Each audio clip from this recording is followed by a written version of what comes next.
सचिन माथुर जी, महाराज जी आपके चरणों में सादर नमन। महाराज जी, शास्त्रीय पद्धति से मंत्र उच्चारण कैसे किया जाता है? क्या सत्संग में बताए सभी मंत्रों का जप शास्त्रीय पद्धति से करना होता है?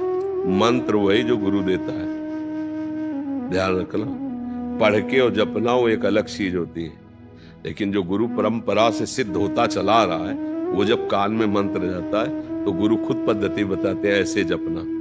शास्त्रीय पद्धति से ऐसे लेके सिद्ध करना बहुत कठिन बात है। जो गुरु आचार्य परंपरा से मंत्र आता है वो सिद्ध मंत्र आता है, अमुक अमुक अमुक अमुक अमुक अमुक, वो सब सिद्धों के द्वारा है ना। उसका साक्षात्कार किए हुए महापुरुषों से जब मिलता है, फिर हमको तो थोड़ा सब, जैसे चिंगारी है, थोड़ा पूछ रखो, वो आग ज्वाला बन गई। अब चिंगारी पैदा करने के लिए अरण्य मंथन करना, तो ये जो मंत्र है सब सच्चिदानंद में, पर गुरु प्रदत्त मंत्र। जब आप निष्ठा से भगवत मार्ग में चलोगे तो सबसे पहले भगवान की कृपा होगी कि गुरु मिल जाएंगे। देखो, ध्रुव जी ने जब उनकी माता ने खींच के, जा अगर तुझे सिंहासन पर माँ पिता की गोद में बैठना है तो तपस्या कर और वरदान मांग। सुरुचि के गर्भ का बालक में, तू सुनीति के गर्भ से पैदा हुआ है, ध्रुव जी से कहा भी माता के गर्भ। ऐसा नहीं, वो गए और माता जी बोले, माता जी का ठीक है, क्योंकि मुझे महाराज अब दासी भाव से भी नहीं देख रहे, यद्यप बड़ी महारानी वही है और सुरुचि नवीन। तो उन्होंने कहा, महाराज जब ऐसा है तो उसका कहना भी ठीक है। बेटा यदि वास्तविक तुम पद प्राप्त करना चाहते तो भगवान की आराधना करो, ये सत्य वचन है। भगवान जो चाहोगे दे देंगे। चल पड़े 5 वर्ष के बालक, तो गुरु ना ढूंढना पड़ा, ना बुलाना पड़ा, ना चिंतन करना पड़ा। नगर से निकलते ही नारद जी मिल गए। कहाँ ध्रुव, कहाँ जा रहे हो? बोले, महाराज आपको पता होगा कि ऐसी ऐसी घटना घटी और अब मैं जाकर भगवान को रिझाऊंगा। तो उनका अभी चलते हैं, महाराज उत्तानपाद को आदेश करते हैं, अभी वो राज तिलक कर देंगे युवराज पद पे, तुम्हारा नहीं जाने की जरूरत। ध्रुव ने सोचा अभी कदम बढ़ाया तो युवराज पद मिलने की बात आ गई, अब तो रुकेंगे ही नहीं महाराज, अब तो निश्चित भजन कर ले जाएंगे। तो बोले, वहां बहुत सिंह है, सर्प है, बिच्छू है, भय और प्रलोभन। उनका महाराज क्षत्रिय कुल में जन्म हुआ है, एक बार कदम बढ़ा दिया तो पीछे हटाएंगे नहीं, चाहे मृत्यु क्यों ना आ जाए। चेला पक्का, गुरुमंत्र उसी समय दे दिया, मांगना नहीं पड़ा। 12 मंत्र गुरुमंत्र दिया और बोले जाओ।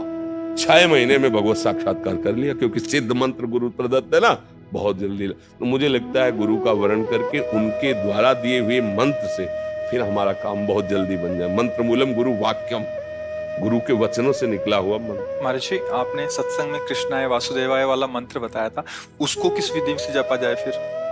ये तो प्रार्थना पुकार है, उसका जप का मतलब थोड़ी है। पुकार कैसी विधि से किया जाता है? आर्त भाव से। 20,000 राजाओं को बलि देने के लिए बंद किए हुए जरासंध, और समय नजदीक आ रहा है, पशुओं की तरह बलि दे देगा 20,000 राजाओं को। अब उनको एक ही बात केवल पता है कि भगवान बचा सकते हैं। तो किसी एक आदमी को सबने प्रार्थना करके कहा, द्वारिका में जाके एक बार भगवान से मेरी प्रार्थना कर दो। और वो आर्त भाव से सब यही पुकार रहे हैं, कृष्णाय वासुदेवाय हरये परमात्मने प्रणत क्लेश नाशाय। इसमें प्रधानता हृदय के आर्त भाव की, हे नाथ, हे कृष्ण, हे करुणामय, आप अपने शरणागतों के दुख को निवारण। भगवान गए, फेंक दिया, चिरवाक फेंक दिया जरासंध को, और सब राजाओं को मुक्त करवा ले। तो ये मंत्र जो है दुख निवृत्ति के लिए सिद्ध मंत्र है, पर थोड़ा जिसे शौच आदि से अपवित्र है ऐसा मंत्र, ये वैदिक मंत्र ही तो है ना, तो थोड़ा पवित्र होके, पर इसमें प्रधानता आर्त भाव की है कि अब आपके सिवा कोई हमारा नहीं जो दुख निवारण कर सके, और अंदर से बड़ा चमत्कारिक है। ये भी बात समझ लो, कृष्णाय वासुदेवाय हरे परमात्मने प्रणत क्लेश नाशाय, ये सिद्ध मंत्र है। ये भागवत का निरंतर भगवान का स्मरण करो तो दुख निवृत्ति के ये याचना नहीं करनी पड़ेगी। बात समझो, अगर आपको नहीं रहा जा रहा तो फिर आपको ये अनुभूत मंत्र है, ये ऐसा नहीं है कि व्यर्थ चला जाएगा, नहीं। इसलिए महर्षि, इसमें एक प्रश्न था, आपके सत्संग के माध्यम से हमें सुनने को मिलता है कि सब संत भगवानों की अलग अलग निष्ठा होती है, तो जो कोई अगर वो आज्ञा ऐसे कर देते हैं जो हमारे गुरुदेव ने हमें कुछ अलग आज्ञा किया है, तो उस कंडीशन में हमें क्या करना चाहिए? देखो, आज्ञा पालन तो सिर्फ गुरु वाणी का होता है, सेवा हम किसी की भी कर सकते हैं, संत के आगे में जरूरत पड़ी तो पशु पक्षी की भी सेवा कर देंगे, जरूरत पड़ी तो किसी, इसका मतलब सेवा कर दिया तो उसके अधीन थोड़ी हो गए, उसकी आज्ञा का पालन थोड़ी करेंगे, समझ रहे हो ना। आज्ञा का पालन तो सिर्फ गुरुवाणी का, जो गुरु के श्रीमुख से वचन निकले बस वो गुरु वाणी का हम पालन करें। उन्होंने कहा संत समागम करो, साधु सेवा करो, तो कर रहे, लेकिन वो हमें आज्ञा करे तो हम उसके लिए दस्तखत लेंगे गुरुवाणी से। अगर गुरु की आज्ञा है और आपकी बात मिलती है गुरुवाणी से तो हम मान लेंगे, नहीं तो आप बोलते रहिए हमने सुन लिया, प्रणाम कर दिया, चल दिए, हम उसको स्वीकार थोड़ी करेंगे, समझ रहे ना। आज्ञा पालन तो सिर्फ वही है अपने गुरुदेव की वाणी में। उन्होंने आज्ञा करी संत सेवा, तो हम आपके कपड़े धो देंगे, भोजन खवा देंगे, जो जैसा कर देंगे।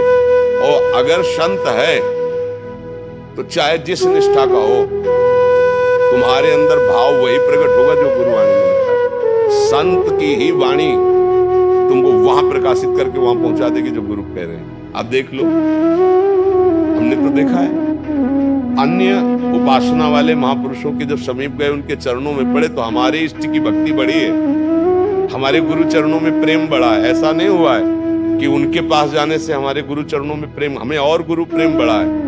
तो जहां सच्चे संत महापुरुषों की सेवा होती है तो इष्ट और गुरुवाणी में प्रेम बढ़ता है।